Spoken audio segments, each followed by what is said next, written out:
Here at Wise Precision, we're ultralight backcountry hunters, and an important part of our field success is staying fast and light on our feet. To that end, we developed the Nighthawk Ultralight Panhead.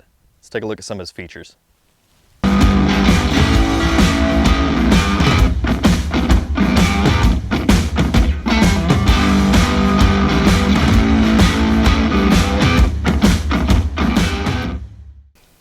So here we've got the Nighthawk set up on a slick 634 tripod. This is a fantastic option for the ultralight hunters looking for a very versatile setup while being extremely light as well.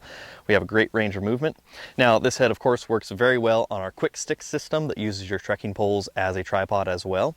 But let's turn our attention back to this head. So the first thing to talk about with this head is how light it is. It is of course an ultralight head, and coming in its heaviest configuration, it weighs in at 6.1 ounces. You can get it a little bit lighter down to 4.9 by losing this carbon fiber handle and installing an aluminum knob that we ship it with. Now this Panhead features an Arca Swiss plate on top of it. So that's by far the most prevalent system, the Arca Swiss, or also known as a 1.5 dovetail. So that's what we've decided to sell it in. If you're really vested in another system, you can remove our base via this 1/4-20 threaded bolt and install your base on there if you're really vested in something else. Now, something to talk about with our particular base here, we have a lot of guys that shoot off of this head and have taken animals off of this head. So to that end of shooting off of it, some heads like the Saru VA5 don't offer a lot of motion in the adjustment on this clamp. So you have to slide your plates in. Now, if you're shooting off of this head, that becomes an issue because you might have a long rail on your rifle. So you have to try to line up that rail and get it to slide into place. Our head opens up wide enough that you can drop your rail into place. So this makes it much easier if you're going to shoot off of this head. Now this is of course a Panhead.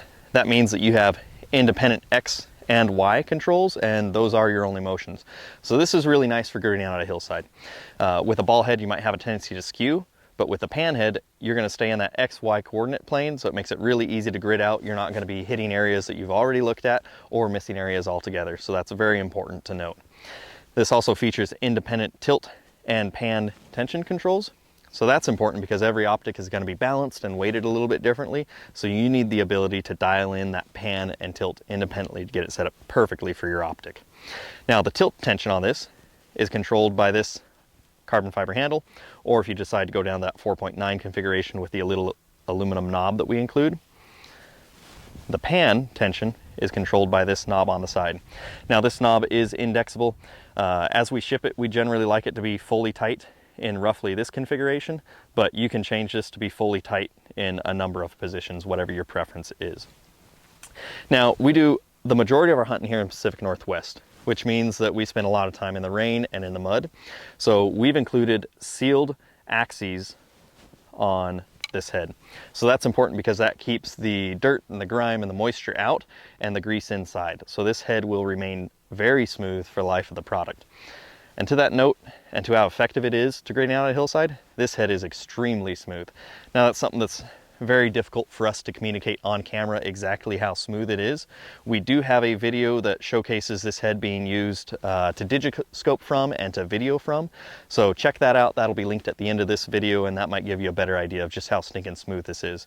But in general, I would say if you are accustomed to using a ball head or anything other than a large video head, you are going to be extremely impressed with how smooth this is.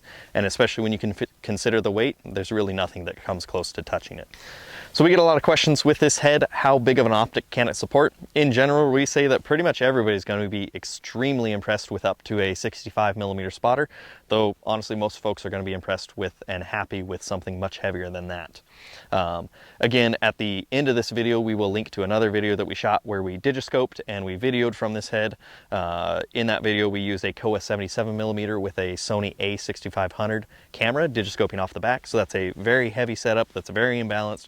So that's kind of an extreme worst case scenario. So go check that out and that might give you a better idea of how this performs. Hopefully this video has been informative for you and gave you a good overview of the features of this head and the performance of this head and how it might be able to help you in the field as a hunter. Thanks for watching.